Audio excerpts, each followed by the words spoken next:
Vengeance, spite, and hatred.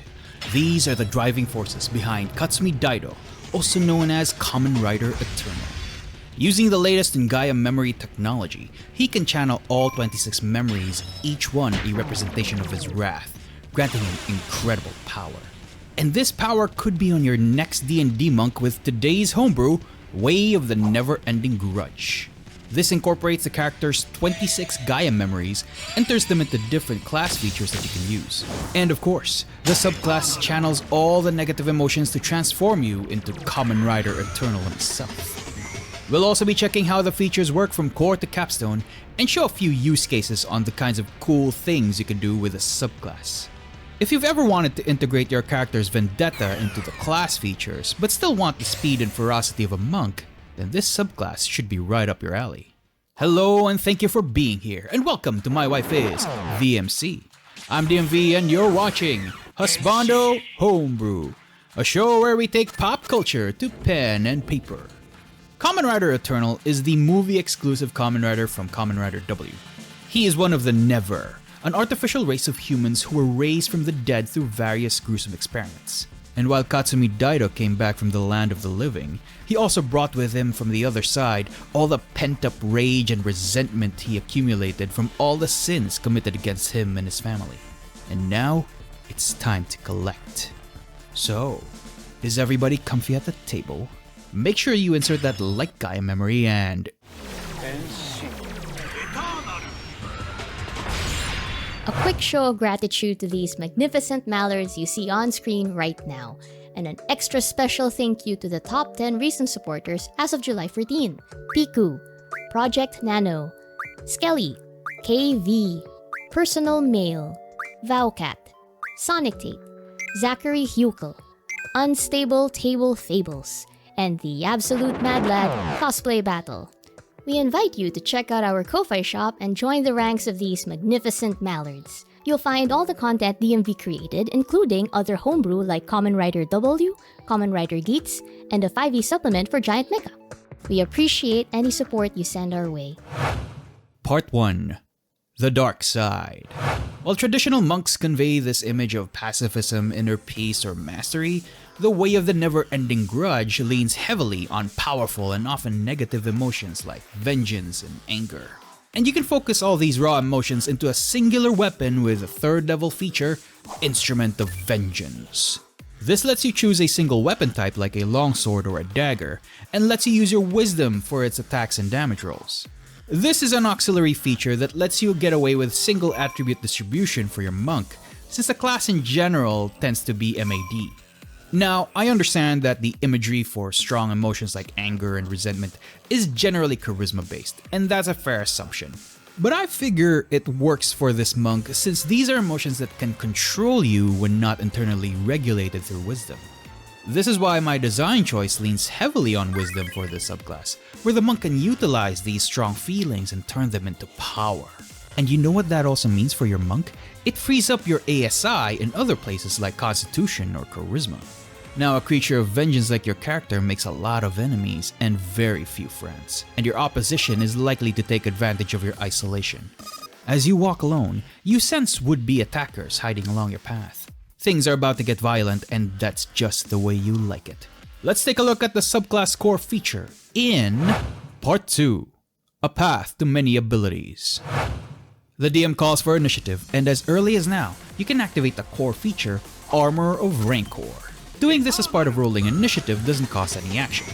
You may be low on the initiative order, but luckily, the Armor of Rancor adds half your proficiency bonus to your unarmored defense, as the group struggles to land even a single hit. One of the spellcasters, however, manages to land one. It is your turn, and this is where the fun begins. First, you take the attack action and dispatch 2 enemies with your Instrument of Vengeance. Using a key point, you use Flurry of Blows to continue your assault as a bonus action. But before you do so, you channel a Grudge Memory. This is a property of the Armor of Rancor that lets you choose from a lengthy list of once per rest benefits as part of the same bonus action used for your key abilities like Flurry, Step of the Wind, or Patient Defense. Each one grants a different bonus like fly speed, damage reduction, or even stuff like Modify Memory when you reach higher levels. While you're still surrounded, being pelted by spellcasters from afar would put you at a heavy disadvantage. So you opt to use the Propel Grudge memory to boost yourself 20 feet forwards towards one of the spellcasters. Remember that this is part of the same bonus action as Flurry of Blows, so you can still attack. But you invested heavily in Wisdom rather than Dexterity, which might mean less effective attacks for unarmed strikes. That goes for most monks at least. Fortunately for you, the Armor of Rancor lets you use your Wisdom for your unarmed strikes. I imagine this as the armor channeling your raw emotions and turning them into strength. You hit the spellcaster with an unarmed strike, and thanks to the Grudge memory, your rocket-propelled fist deals additional damage equal to half your Wisdom modifier for every 5 feet of straight line distance you covered. After another unarmed strike, the spellcaster falls. While the Propel memory is flashy and deals good damage, you can't use it again until you finish a short or long rest. Luckily, you have other Grudge memories to choose from on your next turn, which you'll learn when you reach 6th, 11th, and 17th levels in the Monk class. Finally, as part of using a Grudge memory, you can channel its residual power to your Armor of Rancor thanks to the 11th level feature, Embers of Spite. Each part of the armor grants a different benefit, but in this case, you channel it to your chest to gain THP equal to 1 roll of your martial arts die to prepare for an incoming assault. As your turn ends, one of the larger monstrosities square up against you. The spellcaster is smart, however, and covers the escape of the other goons by caging you and the large one in a wall of force. Let's see how you might be able to get out of this jam in Part 3, some consider to be unnatural. You dodge and weave between the brute's massive swings, but you take a huge hit that leaves you at half HP. You can't take another hit like that. Luckily, it's now your turn. But even if you take on the big guy, you'll be stuck in this cage until the rest of your assailants can escape. And you can't have that, especially not that one spellcaster. You have options though. The Armor of Rancor has one more property that can turn this around called Atlas Break. You use a bonus action to expend 5 key points and rethink your Instrument of Vengeance in Baleful Fire. But you know this won't be enough. So you use the 17th level feature Eternal Grudge and use up 15 unchanneled Grudge memories to really lay in the hurt. Empowered with so many grudges, your Lone Dagger Strike deals an additional 5d10 plus 30 force damage, taking down the brute in one strike. You grant yourself additional speed by using Embers of Spite on your armor's legs, but no amount of speed can help you move past a wall of force. And yet your Instrument of Vengeance still screams at you to take down that one spellcaster. The final gift of your Eternal Grudge lets you break through constructs of magical force. You plant your dagger into the force wall, nailing it down like a stake. With one swift kick to the pommel, the wall of force shatters into a million pieces before disintegrating into the ether. The lone spellcaster drops to their knees and surrender.